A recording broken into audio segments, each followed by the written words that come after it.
I've been laying down for hours now. It's 5:35 a.m. and there's not much I can do. You know what the worst part about my situation is?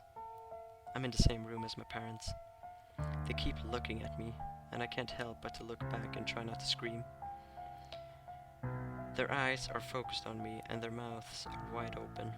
There's a strong scent of blood and I feel so paralyzed with fear. Here's the thing. The second I make any hint that I'm not asleep anymore, I'm completely fucked. I will die and there's no one around to save me. I've been trying to think of a way out, but the only idea I have is to rush for the door and run outside the front door and scream for help, hoping any neighbors will hear me. It's risky, but if I stay here, I'll surely die. He's waiting for me to wake up and to see his masterpiece. You're probably wondering what's going on. I do get ahead of myself sometimes. About 3 hours ago, I heard screaming from the other side of the house. I got up and went to check on the noise before realizing I had to use the restroom.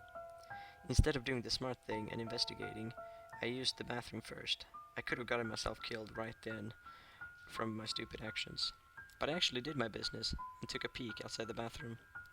There was blood on the carpet. I got very worried and ran back to my room, hiding under my sheets like the pussy I was. I tried to convince myself to go back to sleep, that it was just really some vivid dream or something. But I heard my bedroom door open. Like the terrified child I was, I peeked from under my blankets to see what was going on. I could see something dragging my dead parents into the room. It was not human, I can tell you that. It was hairless, with no eyes, no clothing. It walked like a caveman, with its back slouched as it dragged my parents. But this thing was much smarter than any caveman. It was aware of what it was doing.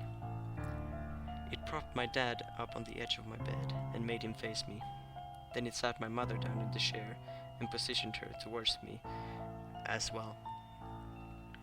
It then started rubbing its hands upon the walls, staining them with blood, and drew a circle with the devil's pentagram in it. This thing had made what it probably would call a masterpiece. To finish it off, it scribbled a message onto the wall that I could not read in the darkness. It then positioned itself under my bed, waiting to strike. The scariest thing is now, my eyes have adjusted to the darkness. Since then, I can read the message on the wall. I don't want to look at it, because it's terrifying to think of, but I feel I need to see before I'm killed. I peek at the creature's masterpiece, and it says, "I know you're awake."